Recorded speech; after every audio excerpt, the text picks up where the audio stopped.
Om Swastiastu. Kami dari kelompok 3 akan membahas materi tentang sewa guna atau leasing. Dan perkenalkan, nama saya Ika Dea Budantara dan sebelah kanan rekan saya. Nama saya Gusti Ngurah Pudoyana. Dan sebelah kiri. Nama saya Kadek Nuarta. Dan sebelah kiri. Nama saya Gusti Ngurah Arista Andriawan. Baik, kami di sini akan membahas materi tentang yang pertama yaitu pengertian leasing, yang kedua jenis-jenis leasing, yang ketiga kegiatan leasing, yang keempat pihak-pihak yang terlibat, yang kelima mekanisme leasing, dan yang keenam pengertian leasing di Indonesia. Baik, di sini saya akan menjelaskan yaitu pengertian leasing. Leasing adalah suatu perjanjian antara pemilik leasing dan nasabah. Pihak lessor yang menyediakan barang yang akan digunakan oleh lease sebagai modal. Kemudian imbalan untuk lessor berupa bayaran sewa oleh lease dalam waktu tertentu. Yang kedua yaitu ada jenis-jenis leasing. Yang pertama yaitu adalah capital lease. Capital lease merupakan jenis leasing yang perusahaan leasingnya adalah lembaga keuangan. Leasing jenis ini nasabah yang membutuhkan barang atau modal menentukan sendiri kriteria dan spesifikasi barang yang dibutuhkan. Yang kedua yaitu ada operating lease. Jenis leasing ini yaitu pihak lessor membeli barang kemudian disewakan kepada lease dalam jangka waktu tertentu. Lease hanya membayar rental atau sewa barang saja. Harga barang dan biaya-biaya lainnya lessor yang membayar. Yang ketiga yaitu sales type lease. Lease penjualan ini biasanya dilakukan oleh perusahaan industri yang menjual lease barang dari hasil produksinya. Biasanya penjualan lease ini memiliki dua macam pendapatan yang diakui, yaitu pendapatan penjualan barang dan pendapatan bunga atas pembelanjaan selama jangka waktu lease. Yang keempat yaitu ada leverage lease. Leasing jenis ini dilibatkan pihak ketiga atau biasa disebut dengan credit provider. Jadi lessor tidak membiayai objek leasing hingga sebesar 100% dari harga barang, melainkan hanya sekitar 20% sampai 40% saja. Sisa harga kemudian akan dibiayai oleh credit provider. Yang kelima yaitu ada cross border lease. Leasing jenis ini biasanya dilakukan antar negara. Lessor dan lease terletak tidak dalam satu negara, melainkan dua negara yang berbeda. Biasanya barang yang dileasingkan dalam cross border lease adalah barang yang memiliki nilai yang besar. Contohnya pesawat terbang bentuk Boeing dan Airbus. Di sini saya akan menjelaskan kegiatan leasing. Kegiatan-kegiatan yang dilakukan antara satu perusahaan leasing dengan perusahaan leasing lainnya dapat berbeda. Dalam Surat Keputusan Menteri Keuangan nomor 1169 KMK 01 1991 tanggal 21 November 1991. Kegiatan leasing dapat dilakukan dengan dua cara, yaitu yang pertama, melakukan sewa guna usaha dengan opsi bagi lease atau finance lease. Yang kedua, melakukan sewa guna usaha dengan tanpa hak opsi bagi lease atau operating lease. Ciri-ciri kegiatan finance lease seperti yang dimaksud di atas adalah sebagai berikut. Yang pertama, kriteria untuk finance lease apabila suatu perusahaan leasing memenuhi persyaratan. Jumlah pembayaran lease guna usaha dan selama masa sewa guna usaha pertama kali ditambah dengan nilai sisa barang yang di lease harus dapat menutupi harga peroleh barang modal dileaskan dan keuntungan bagi pihak lessor. Lalu dalam perjanjian sewa guna usaha memuat ketentuan mengenai hak opsi bagi lease.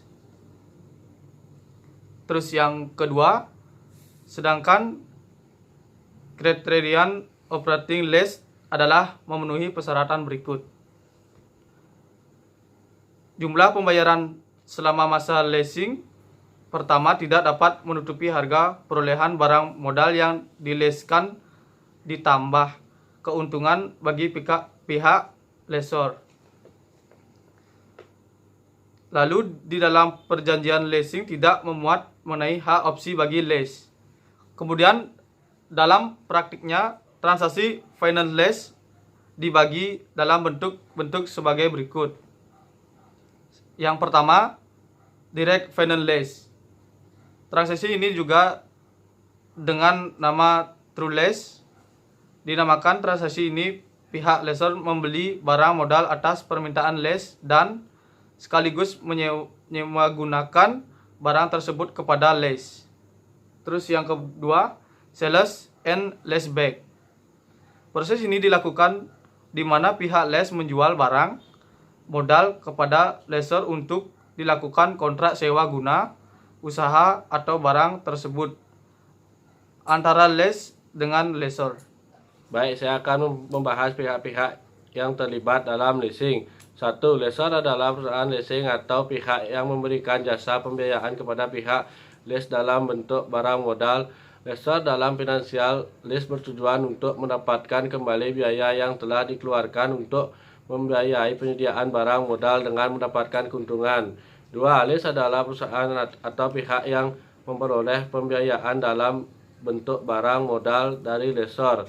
Lease dalam finansial lease bertujuan mendapatkan pembiayaan berupa barang atau peralatan dengan cara pembayaran angsuran atau secara berkala. 3. Supplier adalah perusahaan atau pihak yang mengadakan atau menyediakan barang untuk dijual kepada lease dengan pembayaran secara tunai oleh lessor. 4. Bank adalah suatu perjanjian atau kontrak leasing.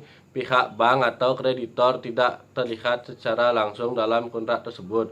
Namun pihak bank memegang peranan dalam hal penyediaan dana kepada lessor, terutama dalam mekanisme leverage lease di mana sumber dana pembiayaan lessor diperoleh melalui kredit bank. Yang selanjutnya, mekanisme leasing. Mekanisme leasing yaitu ada pertama persyaratannya yaitu nama dan alamat leasing, terus jenis barang modal yang diinginkan, yang ketiga jumlah atau nilai barang yang dileasingkan, dan yang keempat ada syarat-syarat pembayaran, yang kelima syarat-syarat kepemilikan atau syarat lainnya, yang keenam sanksi-sanksi apabila lessor ingkar janji. Nah, itu disebut dengan persyaratan mekanisme leasing. Jadi proses-proses transaksi leasing, yang pertama ada lessee menghubungi supplier untuk pemilihan dan menentukan jenis barang, spesifikasi, harga, jangka waktu penagihan, dan jaminan purna jual atas barang yang akan dilese. Yang kedua ada lessee berunding dengan lessor mengenai kebutuhan pembiayaan barang modal. Lessee dapat meminta lease quotation atau syarat-syarat pokok pembiayaan leasing yang berisikan keterangan barang, harga barang, cash security deposit, residual value, asuransi, biaya administrasi, jaminan uang sewa, dan persyaratan lainnya. Yang ketiga ada lessor. Lessor mengirimkan letter of offer atau commitment letter kepada lessee yang berisikan syarat-syarat pokok persetujuan lessor untuk membiayai barang modal yang dibutuhkan lessee. Jika komitmen letter tersebut disetujui, maka selanjutnya ditandatangani oleh lessee dan dikembalikan kepada lessor. Yang keempat, penandatangani kontrak leasing dilakukan oleh semua persyaratan dipenuhi lessee yang mencakup pihak-pihak yang terlibat: hak milik, jangka waktu, jasa leasing, opsi bagi lessee, penutupan asuransi, tanggung jawab atas objek leasing, perpajakan, jadwal pembayaran, angsuran dan sewa, dan sebagainya. Yang kelima ada pengiriman order. Pengiriman order beli kepada supplier disertai instruksi pengiriman barang kepada lessee sesuai dengan tipe spesifikasi barang yang disetujui. Yang keenam, penyerahan dokumen oleh supplier kepada lessor, termasuk faktur, bukti-bukti kepemilikan barang lainnya. Yang ketujuh, pembayaran oleh lessor kepada supplier. Yang kedelapan, pembayaran sewa secara berkala atau oleh lessee kepada lessor selama masa leasing yang seluruhnya mencakup pengembalian jumlah yang dibiayainya serta bunganya.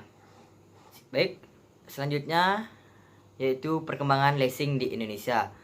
Perkembangan leasing di Indonesia sebenarnya sudah ada sejak tahun 2000 Masehi yang dilakukan oleh orang-orang Sumeria. Namun kegiatan usaha leasing baru diperkenalkan pada tahun 1974 dengan surat keputusan bersama Menteri Keuangan, Menteri Perindustrian, dan Menteri Perdagangan nomor Kep 122 MK garing Romawi 4 I 2 garing 1974 nomor 32 garing M garing SK garing 2 1974 dan nomor 301 KBB garing Romawi 2 74 tertanggal 7 Januari 1974 tentang perizinan usaha leasing. Selanjutnya, Menteri Keuangan mengeluarkan surat keputusan nomor 6491 MK Romawi 2 5 garing 5 garing 1974 tertanggal 6 Mei 1974 yang mengatur mengenai ketentuan tata cara perizinan dan kegiatan usaha leasing di Indonesia. Nah, untuk mendukung perkembangannya, Menteri Keuangan mengeluarkan surat keputusan nomor 650 garing MK garing Romawi 4 511974 tertanggal 6 Mei 1974 tentang penegasan ketentuan pajak penjualan dan besarnya biaya materai terhadap usaha leasing.